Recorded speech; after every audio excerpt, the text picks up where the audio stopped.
Jadi untuk menilai orang itu iman kepada Allah dan hari akhirat atau tidak, itu tidak hanya sebatas dengan lisannya saja.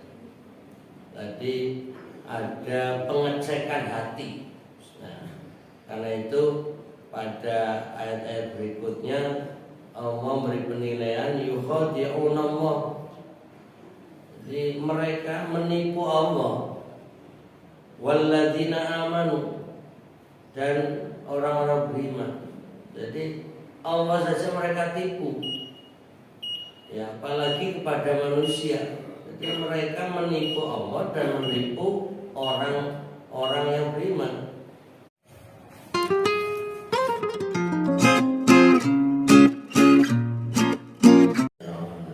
Assalamualaikum warahmatullahi wabarakatuh. Alhamdulillah wassalatu wassalamu ala rasulillah. La haula wala quwata illa billah.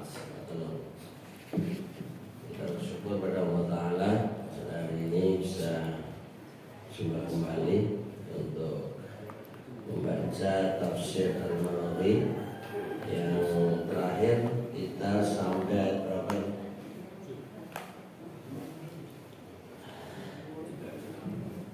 Kita sudah sampai ayat 7 ya. Kita akan masuk pada ayat 8 dan seterusnya, di antaranya ayat 10. Jadi pada ayat 9, ayat 8 dan sampai 10 ini garis besarnya terkait dengan sifat-sifat orang munafik. Jadi kita akan membaca gambaran tentang orang-orang munafik setelah kita membaca tanda-tanda atau sifat orang bertakwa, kemudian sebelumnya tanda-tanda orang kafir, dan sekarang tanda-tanda orang munafik. Untuk memanaskan suasana, kita baca ayat yang ke-8. A'udzu billahi minasy syaithanir rajim. A'udzu billahi minasy syaithanir rajim. Wa minan nasi man yaqulu amanna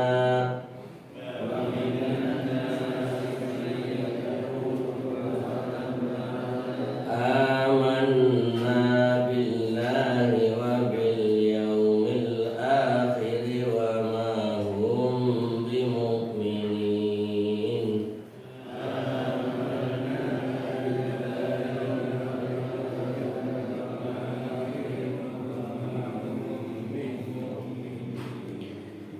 Untuk pemanasan ayat 8 ini yang artinya, dan sebagian manusia ada yang berkata, kami beriman kepada Allah dan hari kemudian, tetapi mereka itu sama sekali tidak beriman. Jadi Allah tahu kalau orang mengucapkan yaqulu itu berarti dengan lisannya memperdengarkan dirinya mengatakan amanah. Jadi penampakannya adalah orang beriman. Amanna billah. Jadi kami beriman kepada Allah. Bahkan wabil akhirah, wabil yaumil akhir, dengan hari akhirat. Itu luar biasa. Dia iman kepada Allah dan iman kepada hari akhirat. Ini tingkat tinggi dalam pengucapannya. Tapi kemudian disanggah oleh Allah dengan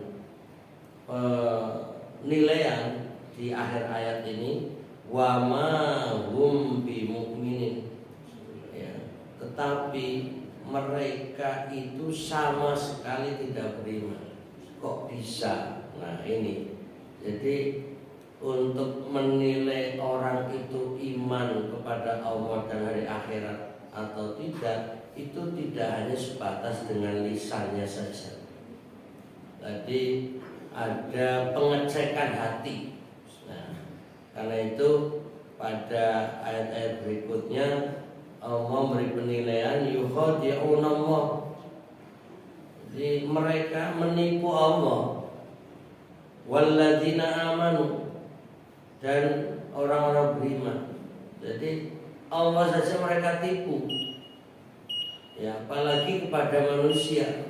Jadi mereka menipu Allah dan menipu orang-orang yang beriman. Tapi kemudian Allah memberi penilaian wa ma yahta'una illa anfusahum. Nah ini Allah memberi penjelasan, dan mereka itu tidak menipu melainkan kepada diri mereka sendiri. Maunya menipu Allah dan umat Islam, orang beriman, tapi mereka gak sadar sebenarnya mereka itu menipu diri sendiri. Dan Allah menambahkan wa ma yashkurun, tetapi mereka tidak sadar. Jadi dia pikir dengan menyembunyikan iman itu gak ketahuan dan dikira aman, padahal mereka rugi sendiri karena hakikatnya menipu diri sendiri. Jadi ini sudah terjadi di zaman Nabi ya. Kemudian dari zaman ke zaman ayat ini tetap berlaku. Di zaman Nabi terjadi, di zaman sesudah Nabi pun terjadi, dan dari waktu ke waktu pun ada orang-orang yang penampilannya itu seperti orang beriman, tapi mereka hanya pura-pura. Nah ini, jadi imannya hanya pencitraan, imannya hanya penampilan, hanya pengucapan. Tapi kemudian pada ayat 10 Allah menegaskan wa fi qulubihim marad, dalam hati mereka ada penyakit. Nah ini penyakit apa? Nah, ini Allah menggunakan istilah marad. Jadi ucapannya sih baik-baik saja. Kami beriman kepada Allah, kami beriman kepada hari akhirat. Tapi sebenarnya fi qulubihim marad, pada atau di dalam hati mereka ada marad, yaitu penyakit. Nah, ini yang mungkin perlu kita nanti tambah penjelasan kata marad atau penyakit. Fazadahumullahu marad, lalu Allah tambah penyakit mereka. Jadi unik, ada penyakit di hati, tapi karena mereka terus-menerus menipu, malah tambah lagi. Fazadahumullahu marad, jadi malah Allah yang menambah. Lalu Allah tambah penyakit mereka. Jadi semakin munafik atau mereka bermunafik, maka semakin kuat kemunafikannya. Jadi malah mentambahkan. Nah, tapi akhir daripada penjelasan walahum adzabun alim, jadi Allah memberi ancaman dan bagi mereka siksa yang pedih. Nah ini siksa itu bukan perbuatan dolim, artinya bukan kezoliman Allah, tapi karena perbuatan mereka sendiri. Apa? Yaitu bima kanu yakdzibun, karena mereka telah berdusta. Jadi Allah nanti akan menyiksa mereka bukan karena Allah kejam, bukan karena Allah zalim, tapi ini akibat ulah mereka, perbuatan mereka sendiri berdusta ya. Dan ini yang mengerikan. Sebenarnya pendusta ini adalah sifat terburuk ya. Berbohong ya, kalau bahasa Jawa ngapusi. Nah ini termasuk mungkin bahasa-bahasa sekarang. Kalau hoax memberitakan yang tidak benar, itu juga kebohongan, bahaya. Ya, cuma nanti sifatnya dusta dalam info. Nah kalau ini dari diri sendiri, ya, hanya pencitraan, kami beriman, kami orang Islam, kami dan seterusnya, tapi pada hakikatnya hanya pura-pura. Nah ada penyakit di dalam hatinya. Nah coba kita baca lanjutan. Ada keterangan ringkas dulu ini. Ada keterangan ringkas dulu. Pertama, Allah sebutkan keadaan orang-orang yang ikhlas, perbuatannya sesuai dengan ucapannya, baik di depan maupun di belakang tetap konsekuen. Nah, ini artinya untuk menggambarkan sifat terbaik. Kemudian kedua, ya, Allah sebutkan mereka yang lahir batin ingkar kepada Allah. Jadi pertama ini menggambarkan sifat orang-orang takwa tadi di ayat-ayat pertama surat Al-Baqarah ya, yaitu hudan lil muttaqin alladzina yu'minuna bil ghaibi wa yuqimunas sholata wa mimma razaqnahum yunfiqun. Kemudian pada kedua ini Allah sebutkan mereka yang lahir batin ingkar kepada Allah. Itu sifat orang-orang kafir. Ya, itu ayat 6 dan 7 itu yang kita baca sebelumnya, bahwa ini sawaun alaihim, yang innal ladzina kafaru sawaun alaihim a'anzartahum am lam tunzirum la yu'minun. Ini adalah gambaran orang kafir yang tidak beriman lahir batin, terang-terangan ini. Ini jelas, orang kafir lebih jelas daripada yang sifat berikutnya, yaitu sifat munafik.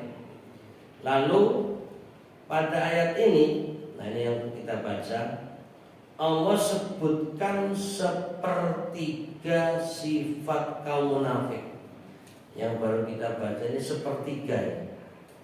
Jadi masih banyak lagi, yaitu kaum yang beriman hanya pada lisannya, tetapi hatinya tidak beriman. Mereka ini ya, sejelek-jelek orang kafir, malah lebih jelek daripada orang kafir. Jadi orang kafir yang terang-terangan itu sudah buruk ya, orang kafir. Mereka hatinya terkunci, khatamallahu ala qulubihim. Tapi ketika ditampilkan ya, ada orang yang mengucapkan beriman tapi sungguhnya mereka tidak beriman, ini malah disebut sebagai sejelek-jelek orang kafir. Jadi masuk kelompok kafir juga di sini.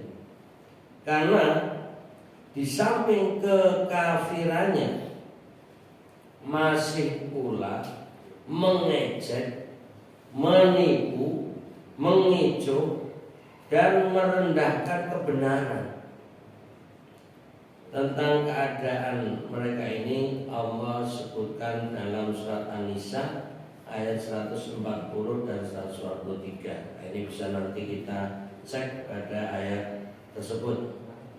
Allah terangkan keadaan orang kafir dalam 2 ayat dan orang munafik dalam 13 ayat.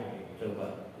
Jadi ternyata di dalam penjelasan tentang orang munafik lebih panjang daripada penjelasan berkaitan dengan orang kafir.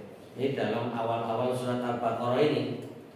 Jadi 2 ayat cukup menjelaskan tentang sifat orang kafir.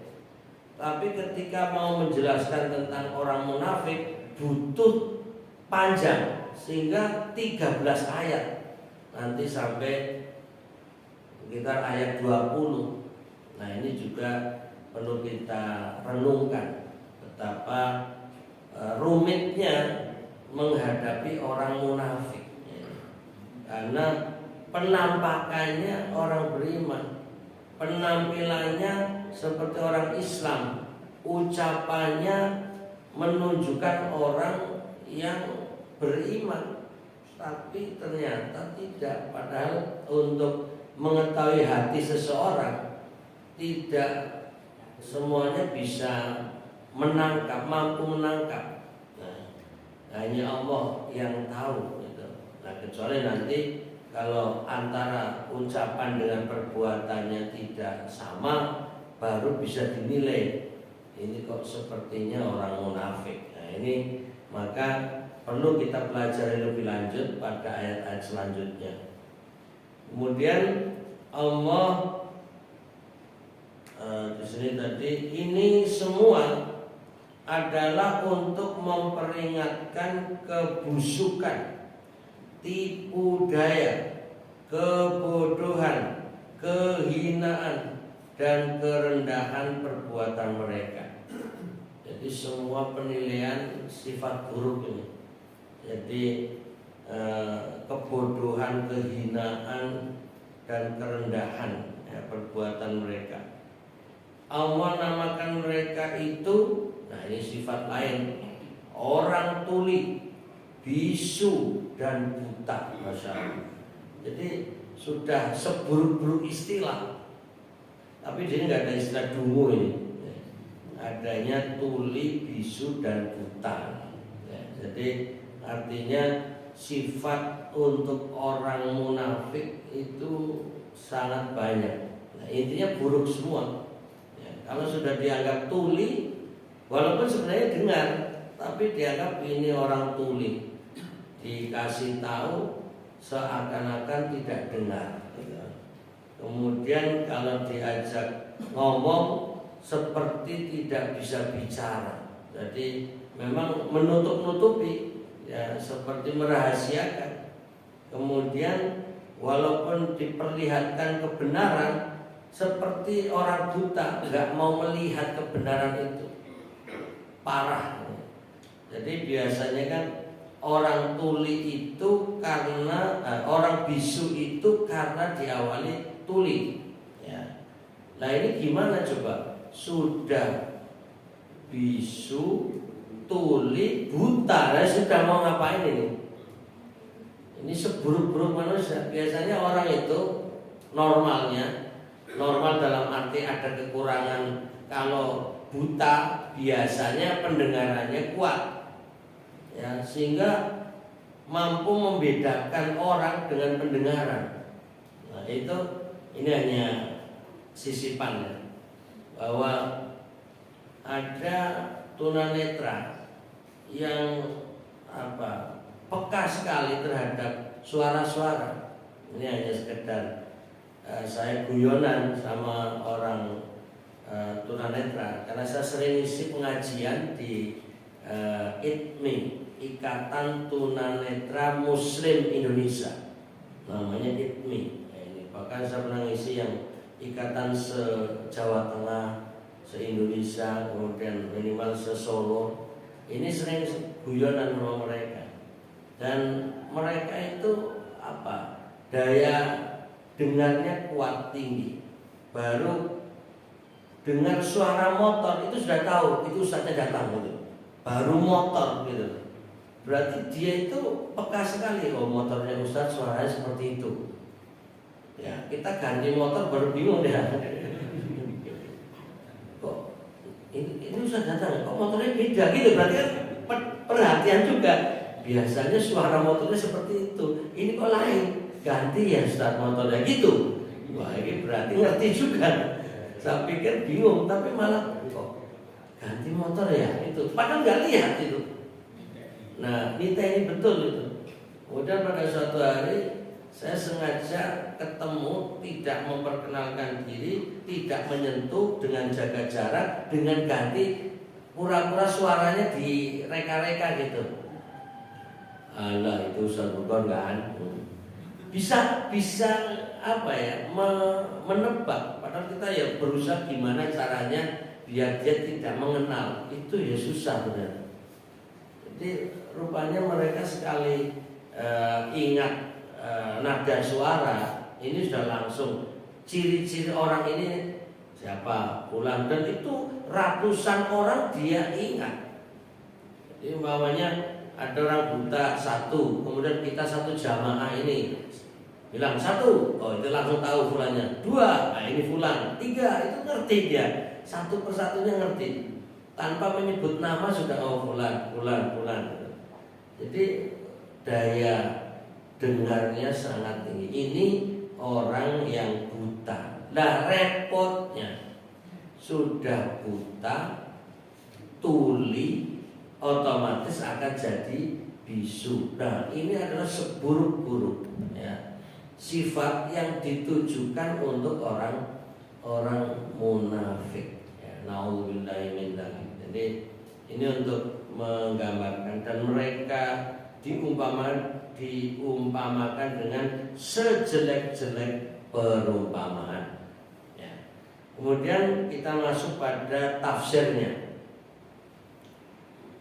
Pada ayat yang ke-8 tadi, wa minan nasi may yaqulu, dan sebagian manusia ada yang berkata amanna billahi wa bil yaumil akhir, kami beriman kepada Allah dan hari kemudian, hari akhirat. Manusia ini disebut insan ya.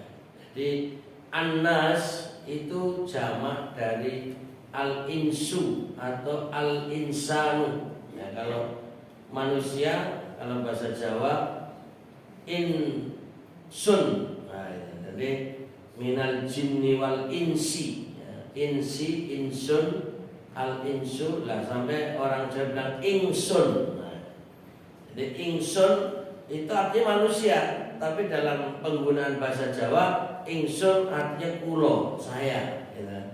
Jadi itu bahasa Arab sebenarnya ingsun. Jadi ingsun. Nah ini mungkin yang biasa bahasa Jawa agak bisa menangkap istilah ingsun.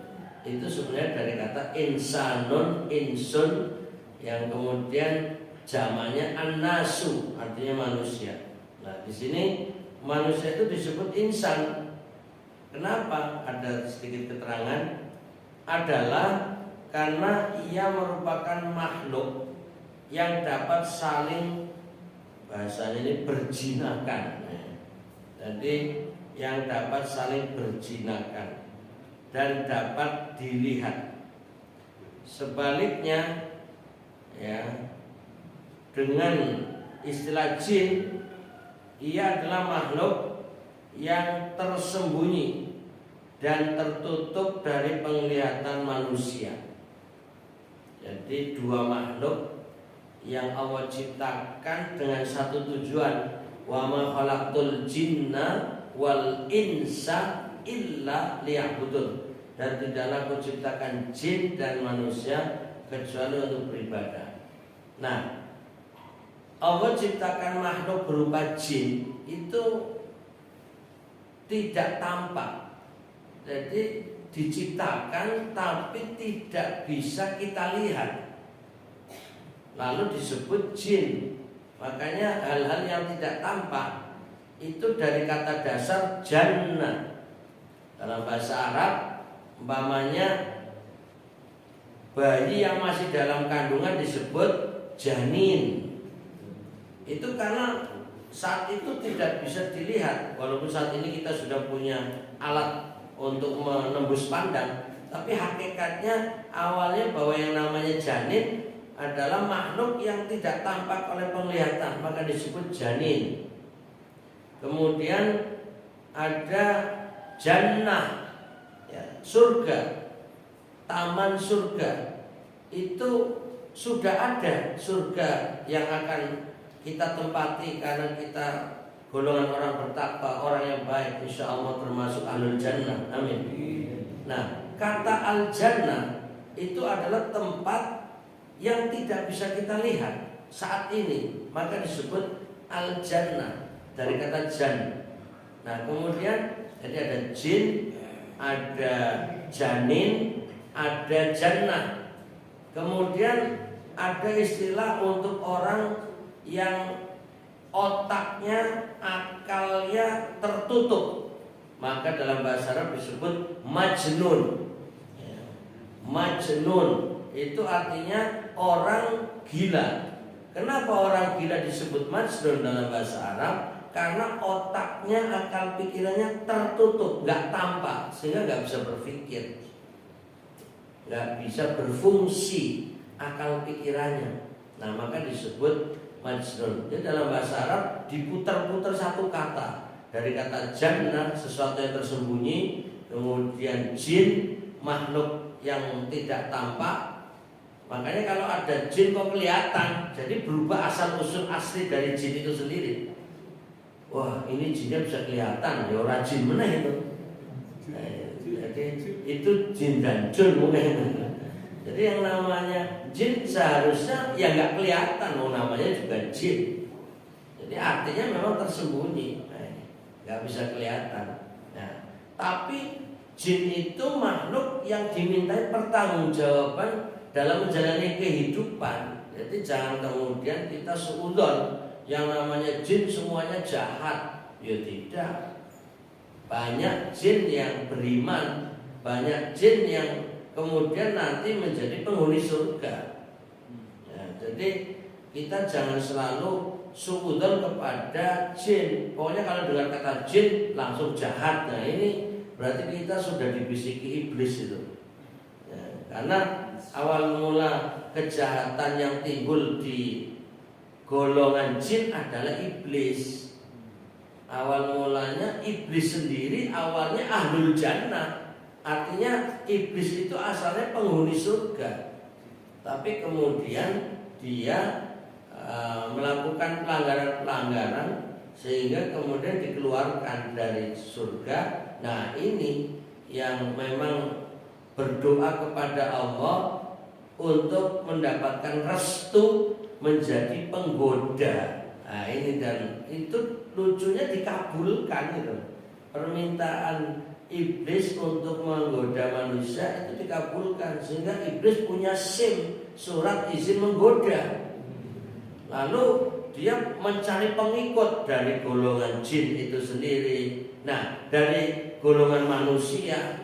Nah, yang dari golongan jin ini yang kemudian membuat seakan-akan semua jin itu jahat. Jadi jin-jin yang baik tertutup oleh sifat-sifat jin jahat yang dibimbing dan dipandu oleh iblis. Nah, ini biar tambahan sedikit berkaitan dengan jin. Jadi kita jangan suudzon, siapa tahu kita juga lagi berdampingan dengan jin. Nah, ini.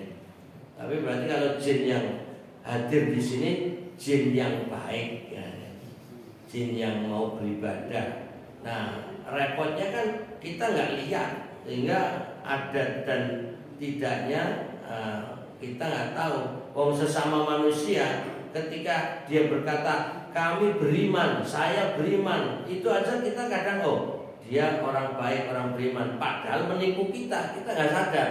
Apalagi sama jin, umpamanya dia saja mengatakan saya beriman, bisa saja dia juga munafik gitu. Jadi di kalangan jin juga ada yang munafik. Nah, repotnya kan kita berhadapan dengan manusia yang bisa kita lihat saja, yang bisa kita dengar, kita nggak langsung bisa menilai ini munafik.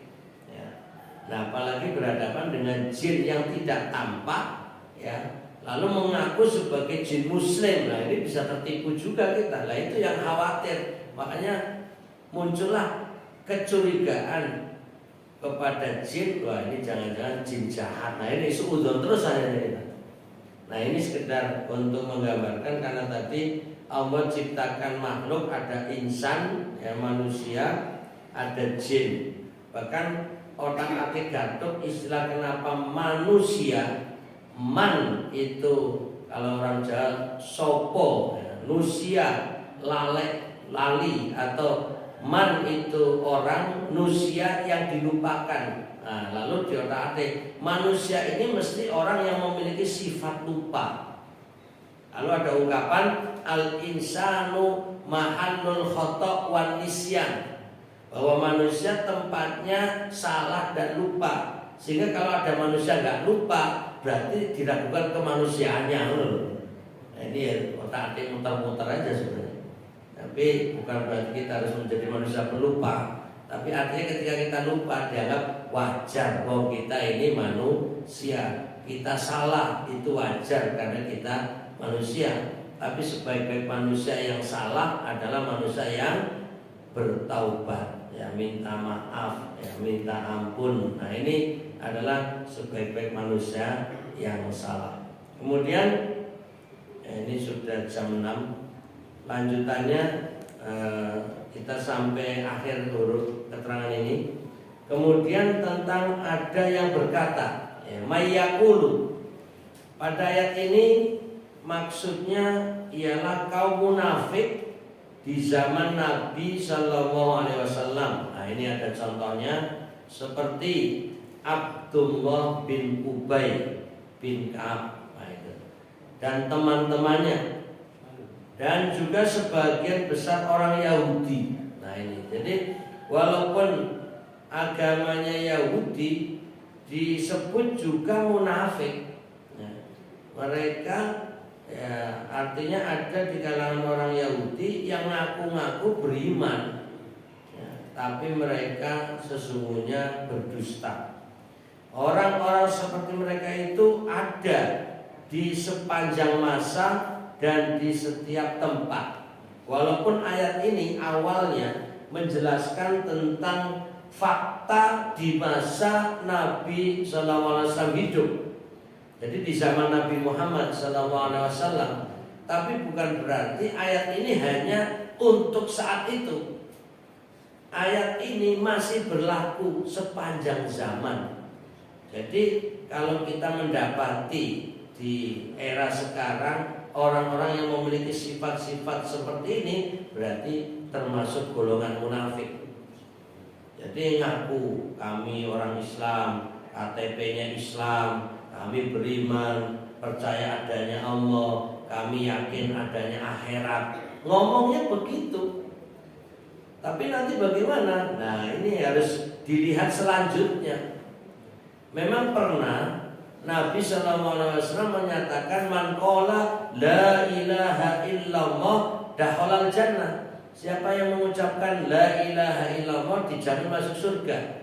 Ini kalau ucapannya serius, ya, benar-benar menyatakan la ilaha illallah, itu dijamin masuk surga. Tapi kalau mengucapkannya, walaupun mengucapkan la ilaha illallah, tapi hanya pura-pura, tidak sampai diyakini di hati, hanya di lisan, hanya pengucapan, maka tidak termasuk golongan yang dakhalal jannah. Nah, ini yang sulit membedakan, ini ngomong beneran atau hanya pura-pura. Nah, ini yang waspada.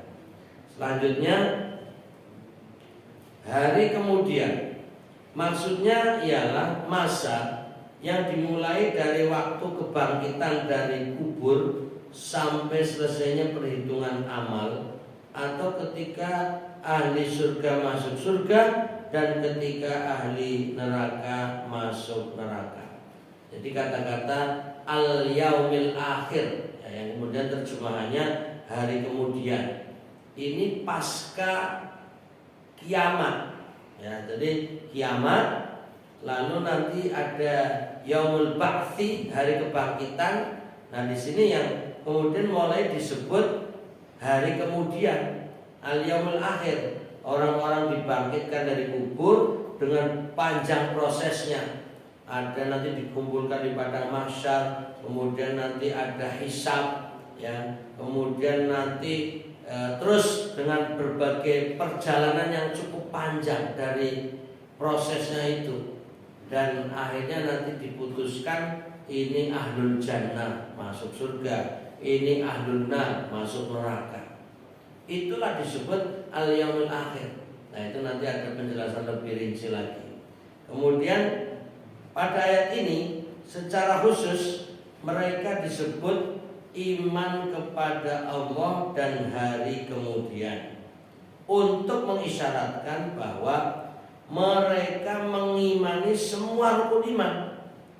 Dari bagian pertama ya rukun iman yang 6 itu kan kita tahu kan, rukun iman kepada Allah, iman kepada para malaikat, iman kepada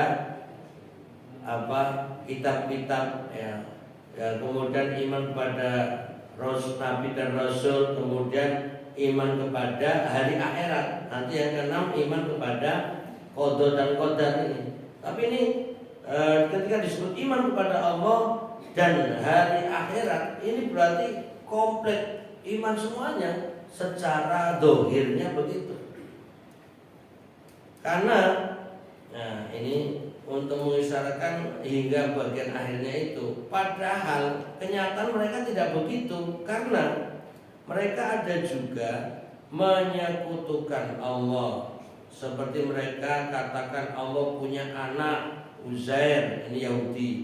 Dan mereka juga mengingkari hari kemudian. Ya, seperti mereka katakan bahwa hanya beberapa saat saja mereka di neraka, sekalipun betapapun dosa mereka. Jadi nanti hanya sementara di neraka walaupun pendosa. Kalau mereka sungguh-sungguh beriman, tentu mereka tidak akan menyekutukan Allah, tidak akan syirik, dan tidak pula punya anggapan bahwa hanya mereka saja yang masuk surga, yang lain tidak. Karena itu maka bagaimana selanjutnya sikap Muhammad kepada mereka? Padahal ucapan-ucapan mereka penuh penghinaan dan ejekan kepada orang-orang beriman. Nah, insya Allah lanjutan keterangannya bisa kita baca pada pertemuan yang akan datang, dimulai dari nanti huruf B, dan mereka itu sama sekali tidak beriman. Insya Allah halaman 38 huruf B kita baca pada pertemuan yang akan datang. Insya Allah sehat selalu, berjumpa kembali. Ila liqa, subhanakallahumma bihamdika, asyhadu an la ilaha illa anta, astaghfiruka wa atubu ilaik. Assalamualaikum warahmatullahi wabarakatuh.